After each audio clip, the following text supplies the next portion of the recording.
E aí, pessoal, boas-vindas ao The Foundry da Ford College. A nossa análise de hoje é super especial porque vai funcionar como uma verdadeira investigação. Sabe aquela montanha de dados brutos em formato CSV que a gente gerou na última lição rodando os benchmarks do protocolo Turbine? Pois é. Agora chegou a hora de bancar o detetive e mergulhar neles. O nosso objetivo aqui é decifrar o que aqueles números todos realmente querem dizer sobre otimização de latência e taxa de transferência. E já deixar tudo no jeito com artefatos bem sólidos para o seu projeto final. Então vamos nessa transformar o caos dos dados em algo totalmente acionável.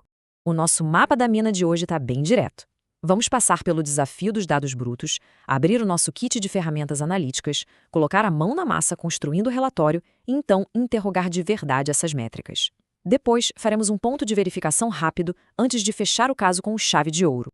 Seção 1. O desafio dos dados brutos. Olha, todo mundo que já rodou um teste de carga pesado na vida sabe muito bem como é essa etapa.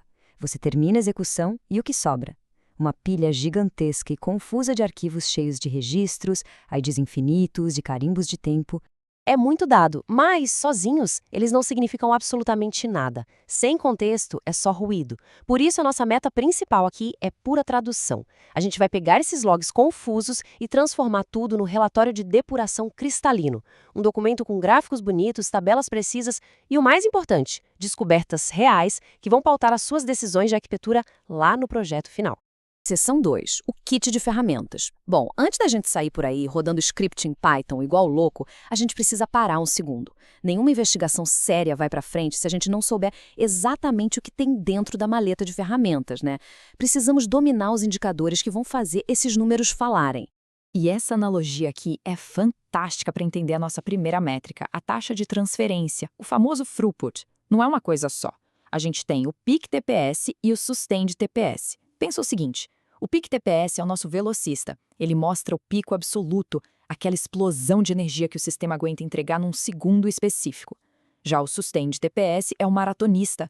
É o ritmo contínuo que o sistema consegue segurar por um tempão sem abrir o bico.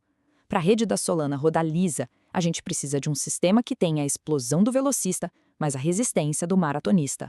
Agora, o que brilha mesmo nessa análise são os percentis de latência. O P50 é o arroz com feijão. É a mediana de como as coisas estão funcionando. Mas o mistério mora lá nas pontas, no P95 e principalmente no P99. Quer visualizar o P99? Imagina a fila do supermercado. A maioria da galera passa as compras e paga em 2 minutos, certo? Esse é o P50.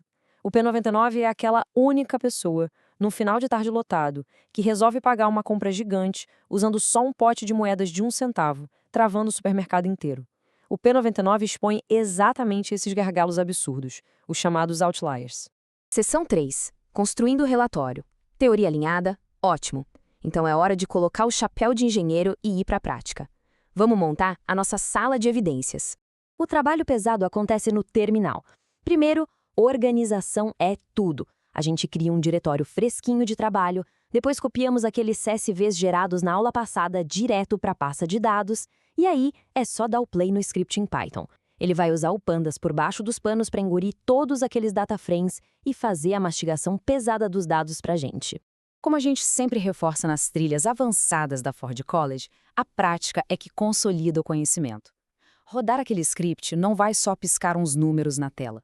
Ele vai literalmente cuspir os seus 3 artefatos mais valiosos.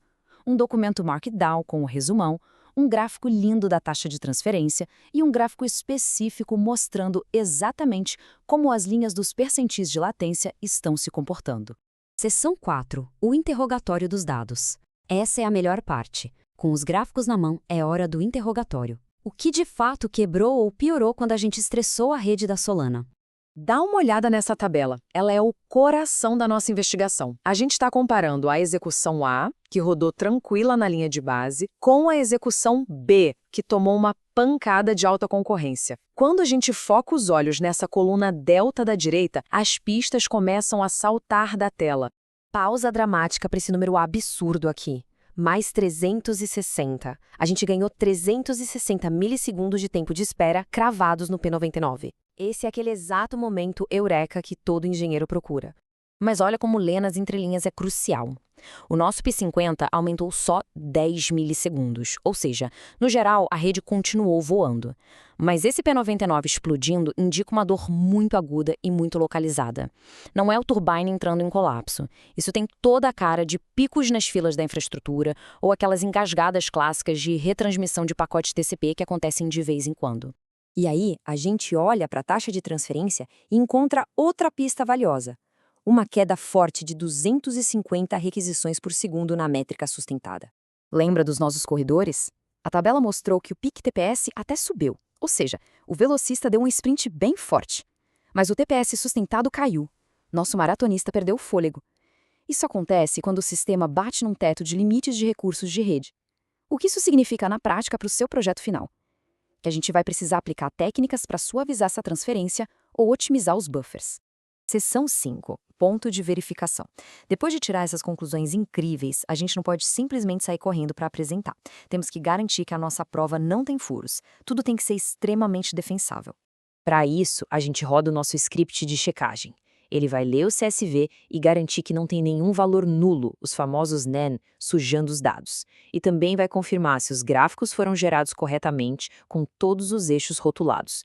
Entregar gráfico sem eixo rotulado numa apresentação final é um tiro no pé gigantesco, né? E se o script de checagem apontar um erro? Excelente! Documenta tudo.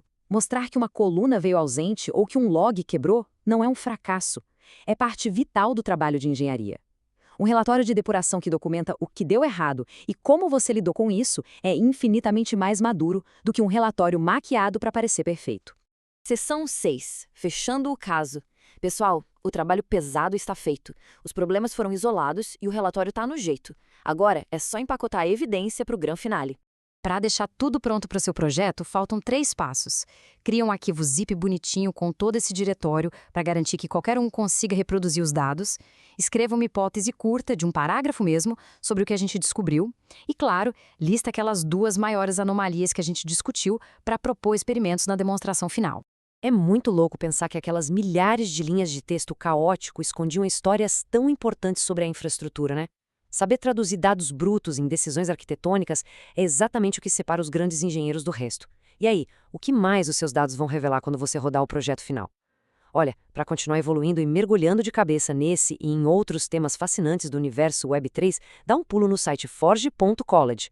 Muito obrigado por acompanhar mais uma investigação do The Foundry e até a próxima análise.